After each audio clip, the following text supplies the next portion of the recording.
Assalamualaikum warahmatullahi wabarakatuh. Perkenalkan, nama saya Nazwa Suci Ais dengan NPM 2408260 138 pada blog MOI. Di sini saya akan mempresentasikan tentang malaria.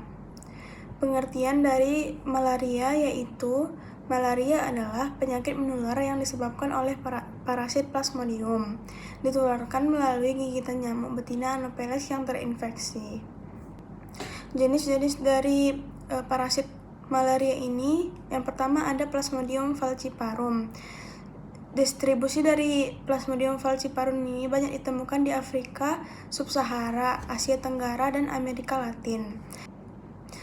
Gejala dari Plasmodium falciparum ini, yang pertama ada demam tinggi yang seringkali tidak teratur dan resiko komplikasi berat seperti anemia parah, gagal ginjal, kejang, koma, hingga kematian. Siklus replikasinya itu termasuk cepat, yaitu 48 jam, menyebabkan infeksi berat. Selanjutnya ada Plasmodium vivax. Plasmodium ini paling luas penyebarannya setelah falciparum. Distribusinya umum di Asia, Amerika Selatan, dan sebagian Indonesia. Gejala yang terjadi akibat Plasmodium vivax ini, yang pertama ada demam setiap 48 jam dan bisa menyebabkan kambuh atau relapse berbulan-bulan setelah infeksi awal karena adanya hipnozoid atau fase dormon di hati. Komplikasi yang terjadi akibat Plasmodium ini yaitu ada jarang mematikan, tapi bisa menyebabkan anemia. Yang ketiga ada Plasmodium oval. Plasmodium ini mirip dengan Plasmodium vivax tapi lebih jarang. Distribusi dari Plasmodium ini berada di Afrika Barat, beberapa bagian Pasifik, dan Asia. Gejala yang terjadi akibat Plasmodium oval ini yaitu demam setiap 48 jam dan dapat kambuh atau relapse karena juga membentuk hipnozoid. Yang keempat ada Plasmodium malaria. Plasmodium ini lebih jarang tapi bisa menjadi kronis. Distribusinya itu berada di global tapi tidak umum. Gejala yang dapat terjadi akibat Plasmodium malaria ini yang pertama ada demam setiap 72 jam dan dapat bertahan di tubuh tanpa gejala selama bertahun-tahun. Komplikasi biasanya bisa menyebabkan sindrom nefrotik atau kerusakan ginjal kronis. Dan yang terakhir ada Plasmodium knowlesi, jenis zoonosis atau penyakit dari hewan. Distribusi dari Plasmodium ini berasal dari Asia Tenggara, terutama Malaysia, Kalimantan, Filipina. Inang utama dari Plasmodium ini yaitu monyet atau macaca, tapi bisa menginfeksi manusia. Gejala yang terjadi akibat Plasmodium ini yaitu demam harian yang bisa sangat cepat memburuk dan komplikasi berat jika tidak ditangani segera.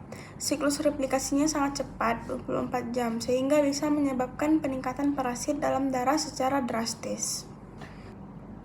Selanjutnya ada cara penularan malaria. Yang pertama melalui gigitan nyamuk Anopheles betina. Yang kedua transfusi darah. Yang ketiga dari ibu ke janin. Dan yang terakhir ada penggunaan jarum suntik bersama. Selanjutnya ada gejala.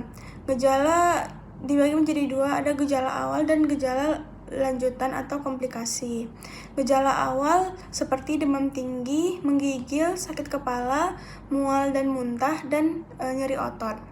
Gejala lanjutan atau komplikasi seperti kejang, anemia berat, koma, atau kematian jika tidak ditangani.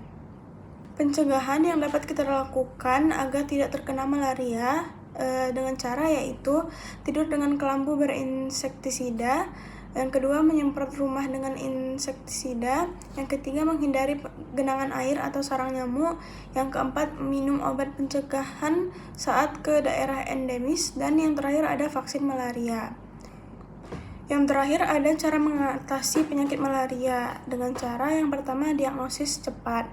Agar pengobatan efektif, malaria harus didiagnosis secepat mungkin melalui pertama bisa tes mikroskopis darah dan kedua rapid diagnosis test atau RDT, dan yang terakhir melalui PCR.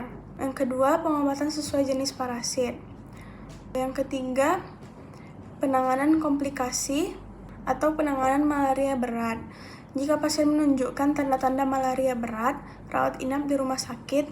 infus cairan dan elektrolit, pemberian oksigen, transfusi darah jika anemia parah, dan yang terakhir penanganan gagal organ atau ginjal, hati, otak. Yang terakhir ada pencegahan penularan lanjutan.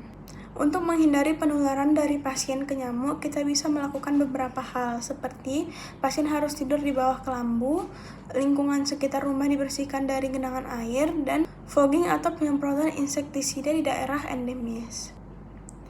Baik, sekian isi presentasi saya. Berikut adalah referensi yang saya dapatkan dari buku dan jurnal.